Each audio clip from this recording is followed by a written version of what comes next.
Well, thank you for taking your time today to do the interview. At first, would you like to introduce yourself? Of course. My name is Pieter, and I'm working as a global value and access lead for a pharmaceutical company, which is called Sanofi. So, what did you do for work today or this week?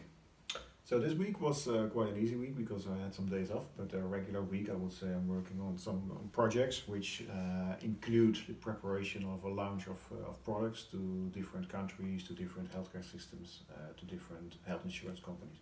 What exactly is your role in that?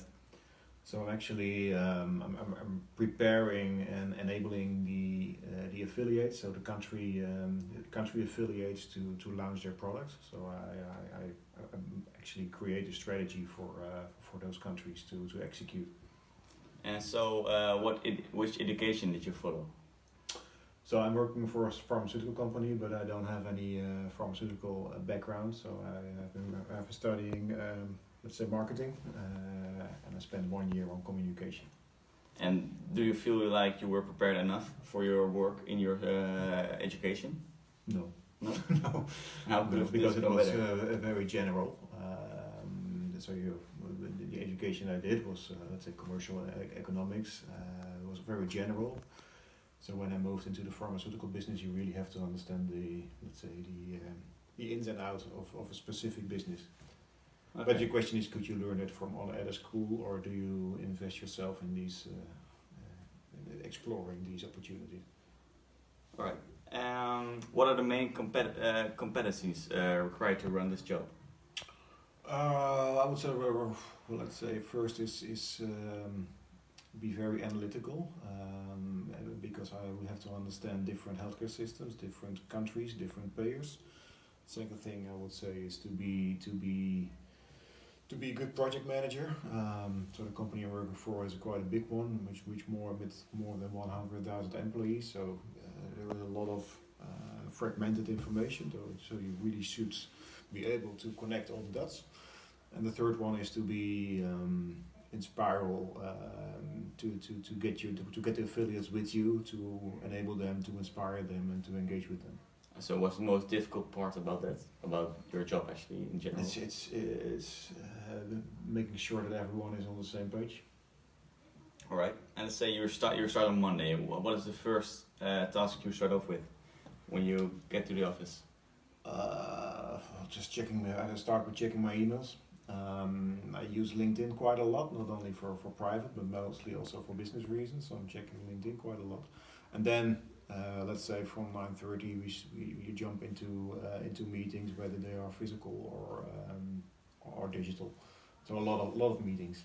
A lot of meetings. And what are some things you would have loved to do other than you are doing right now?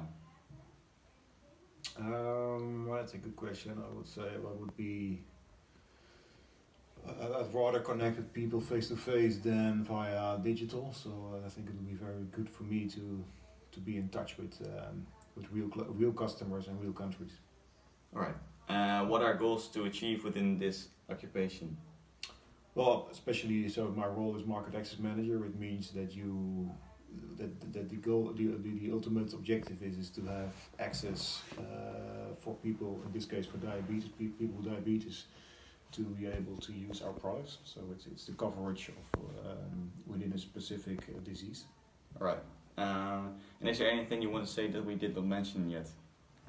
Maybe any tips? I think it's very what I learned. So I'm working here now for some years.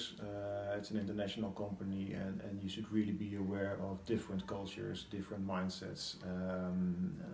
So the Dutch culture or the Dutch way of working it's just one. So I really had to adapt that one and to be able to be open to other cultures and ways of working. And furthermore, good luck. Okay, so do you experience any difficulties in working with different cultures? Well, that's a very good question. So since we are Dutch, we seem to be very direct. And although I'm working in France, it's only 500 kilometers, there is still a big difference. While the Netherlands is very direct, people in France seems to be much more looking at hierarchy. But that's only France and the Netherlands. So I'm working with people from Germany, which have a complete different style. I'm in touch with people from US, but also from South America.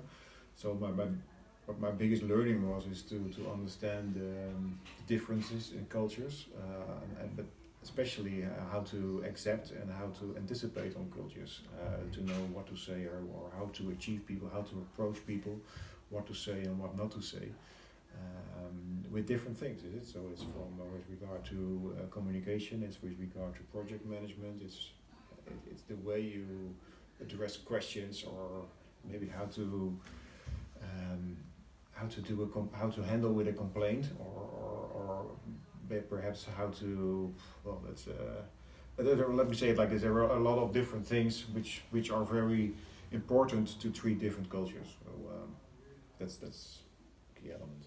And so, do you have any example of you completely messing up with a different culture because you didn't know anything? That's a good one. Yeah, so I think I had one example where I was quite direct in a meeting by asking, well, what is your contribution to this project?